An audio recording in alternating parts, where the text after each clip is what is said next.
Do you ever wonder how your electric car glides so smoothly on the road, without a single puff of smoke? Welcome to the electric revolution, a modern triumph of innovation and sustainability. Electric cars, once a mere concept, have swiftly become a popular choice for many, earning their place on our roads and in our hearts. These eco-friendly machines are a stark contrast to their conventional gas-guzzling counterparts. Unlike traditional cars, which run on internal combustion engines, electric cars are powered by, well, electricity. This shift in automotive technology is not just a fad, it's a sustainable alternative that is reshaping our future. Electric cars are silent whisperers on our roads, promising a greener world with reduced carbon emissions and a lesser dependence on fossil fuels. But what makes these vehicles so revolutionary? What's under their sleek hoods that sets them apart? So how does this marvel of modern engineering work? Let's delve into the fascinating world of electric cars. At the heart of every electric car, you will find a battery. Just as our hearts pump blood to give us life, a battery pumps electricity to give life to an electric car. Without the battery, an electric car is merely a beautifully designed shell. It's the battery that transforms the car into a zero-emissions wonder that can zip down the highway without a single drop of gasoline. Let's dive a bit deeper into this. If you've ever used a rechargeable device, you're already familiar with the basic function of a battery. It stores energy when it's not in use and releases it when it's needed. In the case of an electric car, the battery stores electrical energy when the car is parked and charging, and releases it to power the car when you're on the move. Now you might be wondering, what types of batteries are used in electric cars? The most common type is the lithium-ion battery, the same kind you'd find in your smartphone or laptop. These batteries are popular due to their high energy density. They can store a lot of energy relative to their size and their long lifespan. However, lithium-ion isn't the only game in town. Some manufacturers are experimenting with other types of batteries, like solid-state and nickel-metal hydride. These alternatives may offer advantages in terms of safety, cost, or environmental impact. But for now, lithium-ion remains the dominant choice. One fascinating aspect of electric car batteries is how they release their stored energy. Unlike a gas car, which burns fuel in an internal combustion engine, an electric car uses a process called discharge. When you press the accelerator, the battery discharges electricity to the motor, which then turns the wheels. This process is incredibly efficient, with most of the energy going directly to moving the car, rather than being lost as heat or noise. So the battery is the powerhouse of an electric vehicle, but how does this power reach the wheels? Enter the electric motor, the muscle of an electric car. This mighty component takes the energy from the battery, and like a magician transforms it into motion. But how does this seemingly magical process occur? Well, let's dive in and find out. Imagine the electric motor as a runner, waiting on the starting line. The starter pistol here is the energy from the battery. When the battery releases this energy, the motor bursts into life, beginning its race. But instead of running on a track, it spins. This spinning is the pivotal action that sets everything else in motion. The electric motor is a marvel of electromagnetism.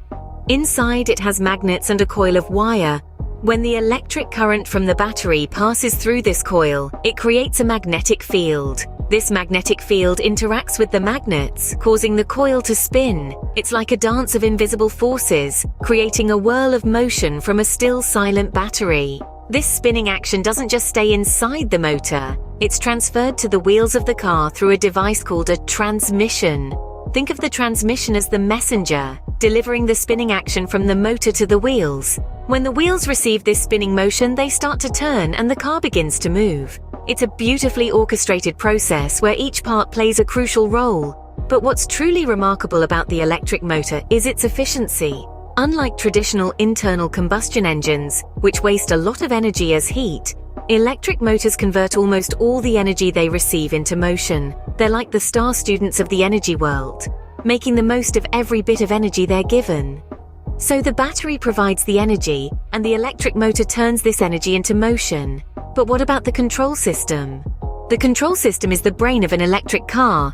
It's the invisible conductor, orchestrating a symphony of electrical currents, directing energy from the battery to the motor, and determining the vehicle's speed and power based on driver input.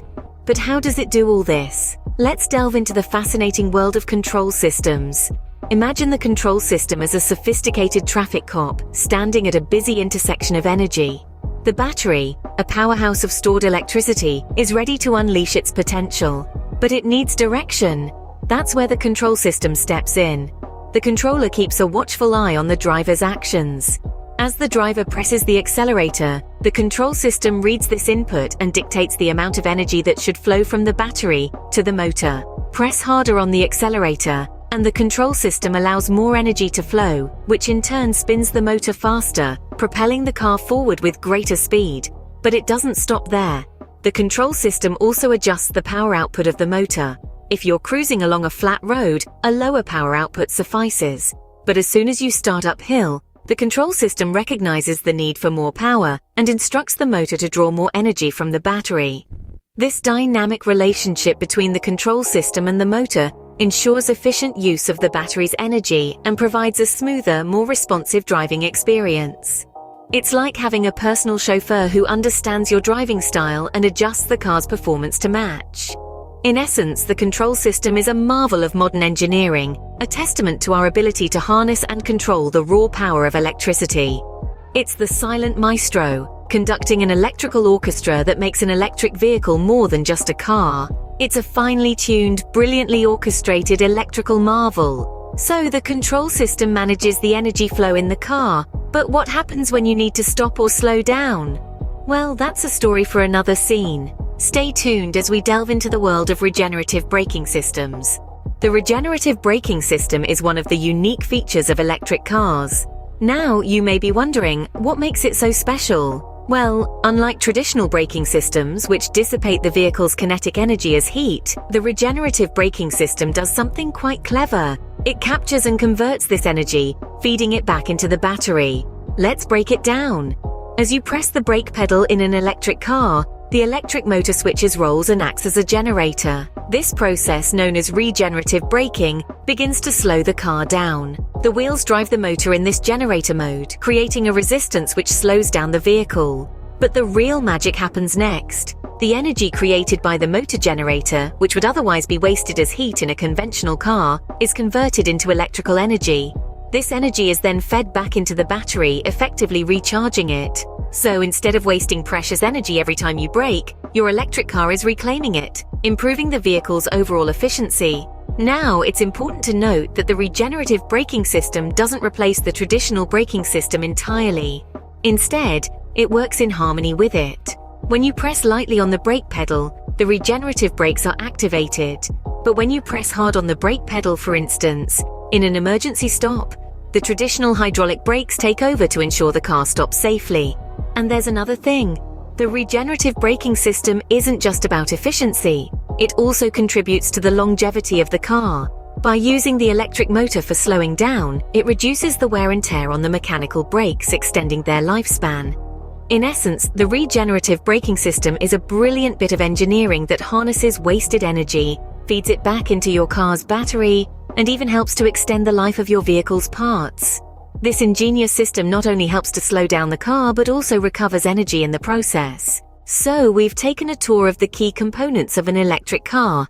It's been quite a journey, hasn't it? We've examined the powerhouse of the electric car, the battery, which stores the energy needed for the car to function. This energy is then utilized by the electric motor, the heart of the vehicle, converting electrical energy into kinetic energy, creating motion. We've also delved into the control system, the brain of the vehicle, managing the energy flow between the battery and the motor, ensuring optimal performance. And let's not forget the regenerative braking system, a marvel of engineering that recovers energy during braking, feeding it back into the battery, thereby enhancing the vehicle's efficiency. Understanding these key components gives us a better appreciation of the sophistication and efficiency of electric cars. So, next time you step into your electric car, you know what makes it move.